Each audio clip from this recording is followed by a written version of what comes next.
Hello friends, the transfer window is now closed, but how did your team do? Join me as we go through each and every Premier League club and discuss how their window has gone. Then we will put it on a tier list and rank them all. If you enjoyed the video, please leave it with a like and subscribe if you haven't for more content like this coming very soon. Make sure you hit that notification bell as well so that you don't ever miss an upload. You don't want to miss what's coming up in the near future. But now, let's talk about and rank every Premier League club's transfer window. Here we have our tier list. Now this is just a bit of fun. If you want to play along and tell me your tiers and how you have lined your teams up, then please do let me know in the comment section below. But we have them in 5 categories. We have unreal, positive, meh, shocking, and obviously poor. We're going to be lining each and every team into these respective tiers, and we're going to be beginning right now with Bournemouth. Bournemouth currently sitting towards the bottom end of the Premier League, and if we have a look at what they've been doing, what have they done? Well, they've signed quite a few players, haven't they? They've signed Zabani, they've signed Ouattara, and they've also signed Semeno. These are some very, very good players. Bournemouth has spent quite a bit of money. That's at least over 50 million euros. Some are 56.2 million euros spent. It's not bad. They've got a couple of loans in as well. I think this looks like quite positive business, which is exactly where we're going to be putting Bournemouth. We're putting Bournemouth into the positive category. I think they've been all right. I think they've been okay. I think they've shown some kind of ambition, some kind of wanting to go forwards, and some kind of drive to try and get themselves out of the position that they are currently in. Moving on, let's have a look at West Ham United. What have West Ham done? They haven't done all too much. They've signed Danny Ings and Luizão. Now, Luizão is only 20 years old, so I don't expect him to come into the side as one for the future, but Danny Ings is a player that I do see replacing Mikel Antonio, who wanted to end up leaving. Craig Dawson's obviously gone to Wolves. Randolph has left as well. All in all, I don't actually see too much of this.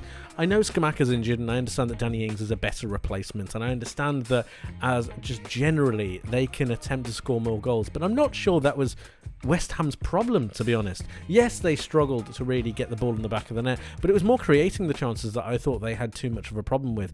And overall, I'm not exactly too overwhelmed by this. Danny Ings is injury prone in himself. Yes, he's okay. 12 million euros isn't actually that bad, but I'm going to put them in the meh category. I just think it's a little bit blur.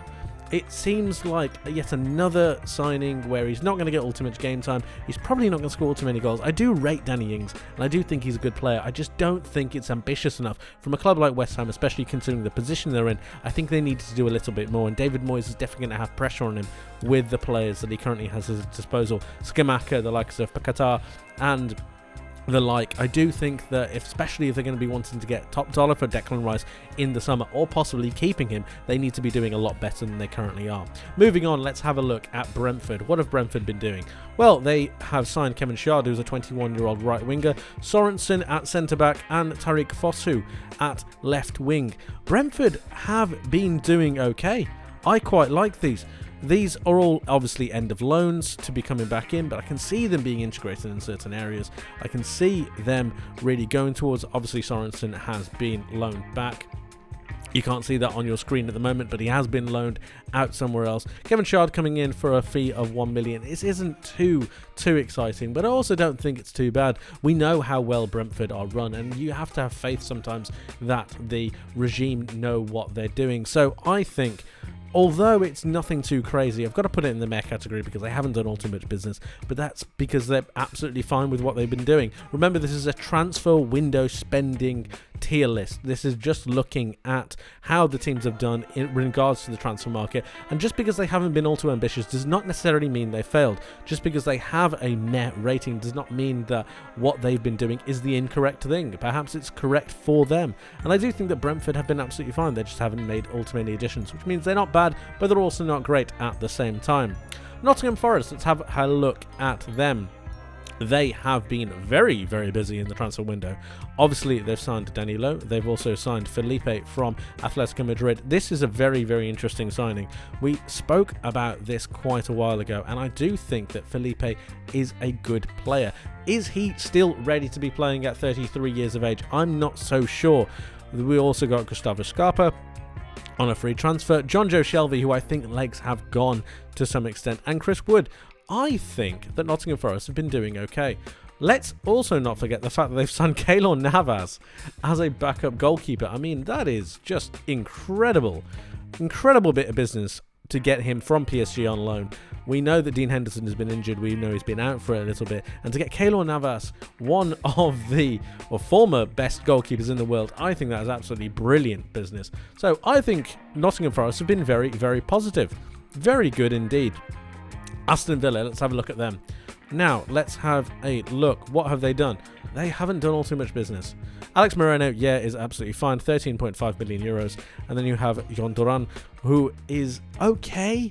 I think he's a bit unproven. Yeah, he's come from Chicago in the MLS at 16 million euros.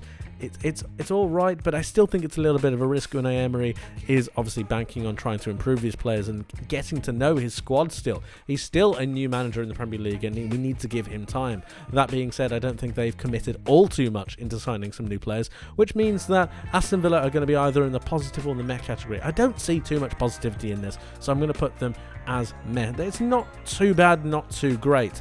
Let's have a look at someone that has had a rather shocking window or perhaps a poor window. We're going to move that down just a little bit, and when we look at poor, what has really certified that? I think Liverpool have had quite a poor window. We're going to have a look at that transfer business right now, and I've just been quite disappointed with what they've done. Yes, they've let no one go, but that being said, they've only brought in Cody Gakpo, who is a good player, don't get me wrong. I understand this, and I'm sure they're waiting for this man right here, but I do need to stress that Liverpool are in a bad situation at the moment, and they desperately need players to come in through the door. Their midfield is lacking energy, it's lacking pace, and it's lacking certainty going forwards. So I did think that they needed to go into the market at the very minimum to bring in another midfielder. They haven't managed to do that, and for that reason, I think they have had a very poor window. Another team that you can claim has had a very poor window as well is Manchester City. If we have a look at that, Man City are here, and although they've signed Maximo Peron, I do not think they have done enough, especially when you consider they have let one of their best right backs go, one of the best left backs go, one of the best full backs in the Premier League to this very date. Joao Cancelo going for a loan transfer with an option to buy of around about 70 million euros, I believe, is absolutely criminal. You are going for the Premier League title, you are going for the Champions League, and you are letting arguably one of the best fullbacks in the world go. It's completely crazy to me, and I just do not understand it. Clearly something's gone on there between Joao Cancelo and Pep Guardiola, and we are not being told about it. But that does mean that Man City have had a very, very poor window indeed. Moving forwards, let's have a look to the other side of Manchester and have a look at Manchester United, who have made some very strange business, if not very effective business. We know that they had to let go of Cristiano Ronaldo and they needed to replace it, and they've done that with Wout Weghorst. They have managed to make some kind of a signing. 2.96 million euros for that fee is something that's quite bad for Burnley, or to give it to Burnley for that loan fee. It's not too bad, but a loan fee of 3 million euros for Wout Weghorst is probably something that's got some eyes raised.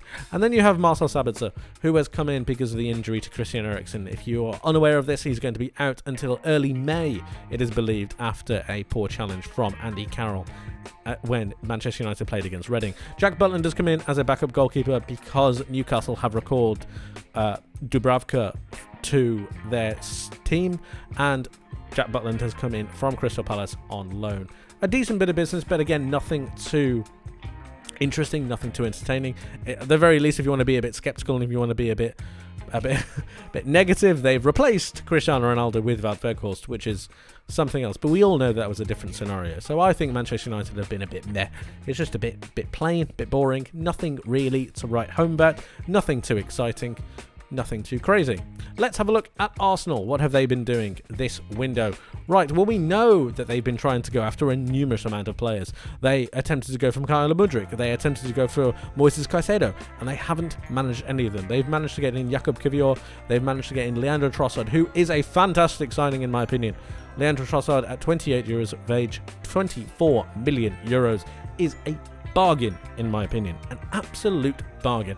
And then with also signed Jorginho. If you haven't seen my recent video on Jorginho and why I think he makes absolute sense to join Arsenal. Please go and check it out. After you've watched this video, of course, please go check it out, because I do think it's worth watching. It's very interesting to see so many people having so much of a problem with Arsenal signing Jorginho, when I think it's just a brilliant signing. For 11.3 million euros, I think that is a very, very good deal indeed. And then you have Kiwior for the future, but also for now. 22 years of age, Polish centre-back. He's very, very good. And 25 million euros is on the steep side, especially when you consider the prices in the rest of Europe. That being said, I think this has been a very positive window for Arsenal. I'm sure Arsenal fans would have wanted a lot more. I know you're top of the table, and I know that you want to really make that position certain, especially with Manchester City losing one of their best players. But I think that it's been a positive window nonetheless. Moving on, let's have a look at Crystal Palace. Let's have a look at what they've been doing, because Crystal Palace actually have a loanee from Arsenal in Albert Sambi Lokonga on loan, obviously, until the end of the season. They've also signed Ahamada, I should say, for 12 million euros. Not bad, but again, nothing too crazy. Two central midfielders who are going to give them some energy, some legs. But at the same time, they're fairly unproven. Albert Samuel Lokonga has seemingly struggled in the Premier League. And although I do think it's good experience for him, and I do think it's going to benefit Arsenal in the long term, I do think that Crystal Palace haven't exactly pushed the boat out. They sit in 12th or around thereabouts in the Premier League, and I do think they could have been a little bit more ambitious with the signings they made. Again, January is a difficult time, and perhaps we are being a little bit too expectant. Perhaps I'm being a little bit too expectant of what I think teams should be doing. So maybe Crystal Palace, it's a little bit harsh, but I do think it's borderline on meh until we see how these players flourish under Patrick Vieira, if they do at all. Brighton and Hove Albion, they have been the subject of so many different transfers this season, and they've managed to keep a hold of, at the very least, Moises Caicedo. They had to let Leandro Trossard go, as you can see on the bottom of your page, but we can see that they have signed a couple of players. Nothing too crazy, nothing too brilliant. That being said, when we actually have a look at it, I actually think that Brighton have had a very positive window. We know that Brighton want to go for Europe. We know that's one of their ambitions. We know they need to get into that top 6 side. So the idea that they wanted to keep Caicedo for the remainder of the season, to get his head back, and then to allow him to leave in the summer, I think is a very ambitious move, and probably shows more ambition than any signing that Brighton could have made. I think it shows real determination, a forthright nature, and a real steel about Brighton that I don't think we could have expected. If they would have let Caicedo go after his antics, I think they would have opened the door for the likes of McAllister and so on and so forth to do the same. Brighton held their nerve, they stayed firm, and they keep one of their best players, who's probably going to go up in value if he keeps with the performances that he's currently putting out. Let's move on and have a look at Everton. Everton fans, I need you to talk to me. I need you to tell me how you're feeling about this, because oh boy, 0 players in, 0, none. It's just not good, is it? It's just the fact that one of the rivals is the fact that Ellis Sims has been promoted from the Everton under-21s just should say it all. Anthony Gordon has left to go to Newcastle. We'll talk about that in just a little moment. Salomon Rondon has left as well, and it's just not good. I don't know what to tell you. It's just not good. I mean, Everton making no business, and we know they've appointed Sean Dyche. Again, if you haven't watched my most recent video, or one of my most recent videos, please go check it out. It's why Sean Dyche, or how Sean Dyche will improve Everton. I do think he will improve them, and I do actually think he will be a very good influence on this Everton side. But as for transfer windows go, it's a shocking one. It's just shocking. I'm sorry, but it's horrendous. Everton fans, please let me know how you're feeling in the comment section below. How do you rate your own transfer window? I'm sorry if you disagree with me, but I just think it's horrendous. Leeds United, let's have a look at them. They've made some very, very exciting moves, in my opinion. Yes, Max Wober is a good player, 12 million euros. Jorginho Ruta at 20 years of age is a good signing as well, 28 million euros. But the one for me, which is absolutely sensational, is Weston McKennie. We saw him at the World Cup playing for the United States of America, and I was extremely impressed with the way he drifted into space, with the way he worked with the rest of his team, and his work rate defensively and offensively were just brilliant. A loan fee of 1.2 million euros with an option to buy of around about 40 million euros is unbelievable business, in my opinion. Now, they have also let some players go. They've let Matthias Klick go, and a lot of Leeds fans, I'm sure, will agree that Matthias Klick was starting to come to the end of his tenure at Leeds. 32 years of age, he was starting to lose the leg somewhat and starting to drift out of the team. Diego Llorente is a player that just didn't really work out for Leeds, so I understand why they've let him go out on loan. €500,000 makes a lot of sense. But again, Weston McKennie just shows a little bit of ambition for me. It shows that they're backing Jesse Marsch and they understand the process that they're going through. I think that's a positive move for Leeds, and I think they've had a pretty good transfer window. Looking at it, let's have a look at Fulham and see what they have been doing. Fulham, they have signed Sasha Lukic, who is a good central midfielder. I do like what Fulham are doing. I do think that Silva is getting it right. He's clearly doing something correct, and Fulham know their identity and know how they want to play, and they're adding to that. That being said, I'm not sure that Sasha Lukic is exactly the full-on positivity that we're looking for. But what are we looking for? Well, I just think that perhaps a couple more additions might have helped. But reviewing it and having a look at it, I do think it's a positive move. I do think that Fulham are trying to reinforce themselves, make sure that they are in the conversation for around about top 10 or mid-table, and considering the fact that they've just been promoted, I think that's a very, very good bit of business indeed. We can now move over to Southampton. Relegation candidates indeed. They are looking very, very precarious, and they've been doing a lot of business. We have Sulemana from Rennes. We have Onuachu, a very tall Onuachu, I might add, as a centre forward. 18 million and 25 million euros for Sulemana. I do think that's a decent signing, but age-wise, they are looking at the profile of players to really try to sell on in the near future if they really step up. But I'm worried about their here and now. Southampton look fairly easy to beat, and in the real analysis of it, I'm not sure whether these signings are really going to help them. I like the signing of Orsic, I really do. I like the signing of Alcaraz, but like I've said, with the young profile of these players, is this enough to keep them up? Is this enough to really fight and battle? I'm not so sure. I'm yet to be convinced. I'm yet to be convinced that Nathan Jones knows his starting team. I'm yet to be convinced that he understands how and what is required in this Premier League to keep teams up. I'm yet to be convinced.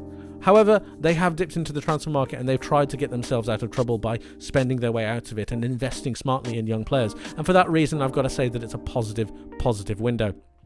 Leicester City, let's have a look at you. Harry Souttar coming in from Stoke City, putting money back into the EFL. We know that's a big talking point at the moment, especially with so many Premier League clubs spending outside of the UK into the rest of the clubs around Europe. We have Victor Christensen coming in, 20-year-old left back for 14 million euros. That's not a bad deal at all. And Tete coming in as well from Shakhtar Donetsk. We were wondering whether that was going to happen, but it turns out they've got their loan deal over the line. I like this from Leicester, actually. I think this is quite positive. They clearly are trying to rebuild for the future, and I think they're trying to just have a look at sidelining themselves and really preparing themselves for losing certain players. I do think that going forwards, it's still going to be a bit of an issue. I do think they're going to lose Tielemans in the summer, obviously, and Jose Perez moving over to Real Betis for a loan is something that is probably best for both parties. I don't think Perez was playing all too much and they were struggling to really get him into the side, so it makes a lot of sense. This is not too bad, but I do think that overall it's probably a little bit meh.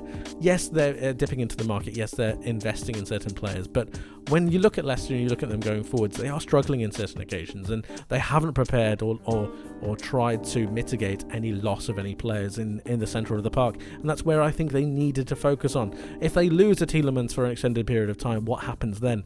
I don't think they are going to be able to go forwards with the same ferocity that they were previously. It's going to be a difficult one. I'm going to put them in there. That could change though. Let me know your thoughts in the comment section below. Any Leicester fans, please tell me how you've seen your transfer window go. Again, this is just my opinion, just my thoughts, but we're just talking about it. So let's keep going and have a look at Wolverhampton Wanderers.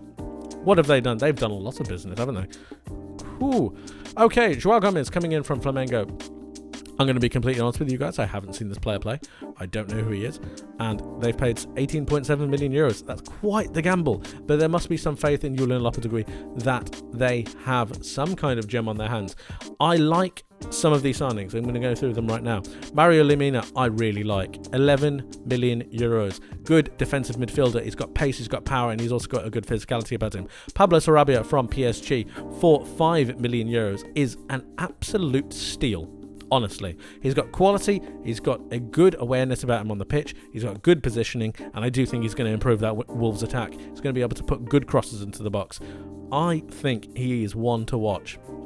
And then you've got Craig Dawson coming in. A little bit of experience to really help out the likes of Collins and Kilman. I do think they need some kind of level head next to them to try and help them go forwards, or help them go backwards, I should say.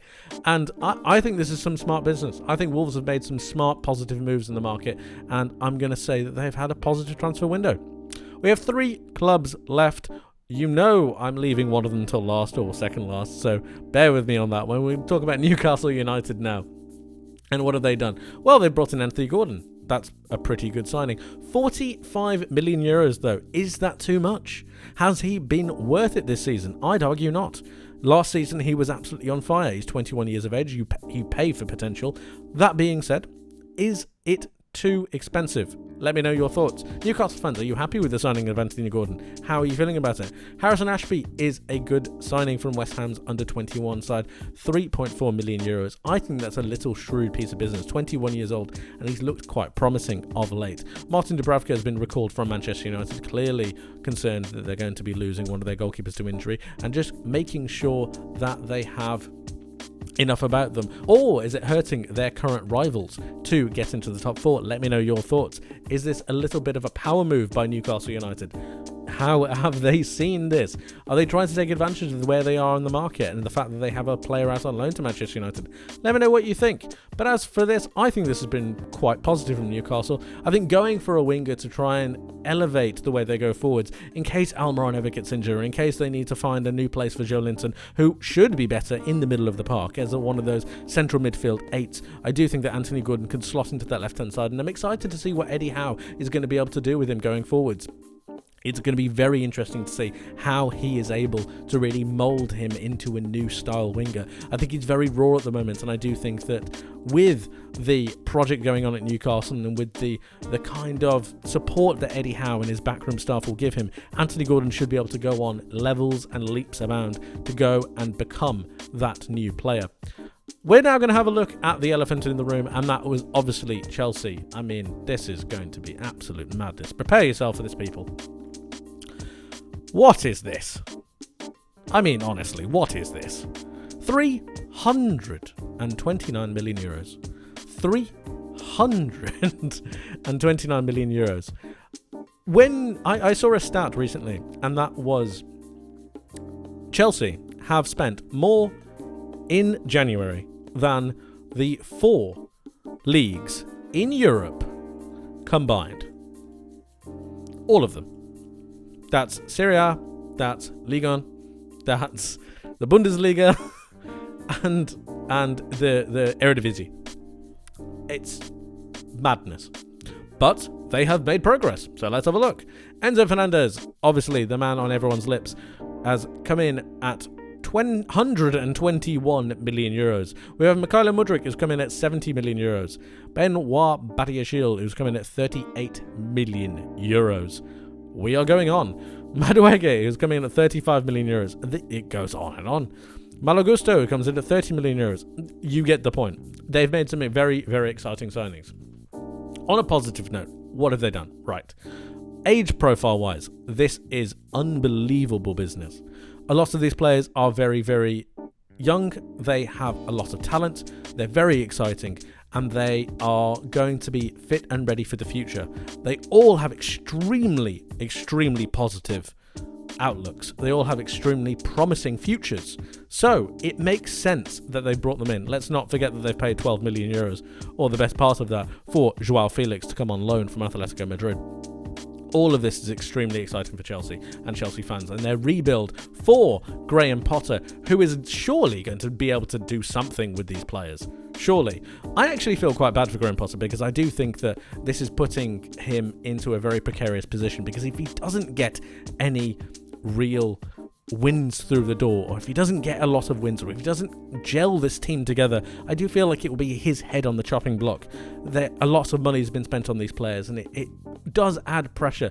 I know some people have said that Chelsea are going to give him time, but it does heap pressure on him, and if he doesn't get top 4 or anywhere near top 4 with the players, and I do think it's going to be very difficult to gel all of these new faces together, I do think that Graham Potter is going to be in a poor situation. But that said, we are analysing the transfer window, which means that we have to say that Chelsea have had an absolutely unreal window. I've never seen anything like it. It was absolutely crazy, but they have just been unbelievable. Last, but certainly not least, thank you for sticking with me. I really do appreciate it. We have Tottenham Hotspur. Tottenham fans, let me know how you're feeling. Pedro Porro has come in from Sporting Lisbon, or Sporting Club de Portugal, I should say. He has really been quite good for Sporting, I think. Danjuma has come in. If you haven't seen my video on that, Danjuma will improve Tottenham Hotspur. Go and check out that video to find out how he will improve them, because I do think he's a very good signing. 25 years of age, Villarreal, he's been very good there. €3 million loan fee, and I think there's an option to buy there as well, which is very, very good. Matt Doherty, they have cancelled his contract, which is very, very strange, very odd, and just allowed him to go to Atletico Madrid on a permanent deal. Strange, odd. I'm sure they've made some kind of upgrades. I mean, they have in Pedro Porro, and they also have in Jed Spence, who they've allowed to go on loan. Antonio Conte not liking Jed Spence is very strange to me. I wonder why he doesn't like him. It's very odd. And then, obviously, you've got Brian Hill, who has made his move back to Sevilla on loan. He doesn't look like a Tottenham player. He doesn't appear to be a Tottenham player. He doesn't appear to want to play for Tottenham very well. He's not being given a lot of game time, so it makes a lot of sense why he's gone back to Sevilla. If I was Tottenham, I would sell him, because they're clearly not utilising him. They clearly don't have a space for him, and Antonio Conte just doesn't have a plan for him. So it would make sense to get the most money for him when he's the youngest that he could possibly be, so that you can bank on his potential. But that's just me. Perhaps that's another video. If you'd like to hear me talk about that, let me know in the comment section below. Pedro Porro is a decent signing, but that being said, I think Tottenham needed a lot more. I think they needed a centre-back. I think they needed possible striking options. I think they needed probably... The left winger position is occupied, and I do think he's going to help Son. But I do think they needed something at left wing-back. These positions needed to be looked at, and I do think that Tottenham are going to struggle in certain areas in the future. Back up to Harry Kane is going to be a bit of a problem as well. Richarlison coming back into the side is going to be fine, but I do think the areas that Tottenham needed to strengthen, centre midfield is a main one as well. So where are Tottenham in this? I think they've just had a meh. They're nothing great, nothing poor. They fixed a position that they had to let Doherty go for. They wanted to get Jed Spence out the door to go on loan, and they have done, and I think that's fine. But Chelsea are absolutely the transfer window winners. This is unbelievable, unprecedented. The amount of money that Chelsea has spent, I believe it's near just over 600 million euros since Todd Boehly came in. It's unbelievable. 300, if we have a look at that again, 329 million euros. 329 million euros is crazy. Chelsea win your transfer window. How has your club done? What do you think? Do you agree with me? Do you not? Let me know your thoughts in the comment section below. How has your team done? Are you happy? Are you not happy? How has your January gone? Let me know. I'd love to hear from you. That's it for today, guys. Thank you ever so much for watching. I hope you enjoyed. If you did, please leave the video with a like and subscribe if you haven't for more content like this coming very soon. Make sure you hit that notification bell as well so that you don't ever miss an upload. You don't want to miss what's coming up in the near future. And like I said, let me know your thoughts in the comment section below. How does your tier list look? How did your team do in this window? Do you have any problems with what they did, or are you perfectly happy? Let me know your thoughts. I'd love to hear from you. But like I said, that's it from me for today. Thank you ever so much for watching. I hope you have a wonderful rest of your day, and I hope you have a wonderful rest of your week, and I hope to see you in the next one. But until then, my friends, take care of yourselves, and bye-bye.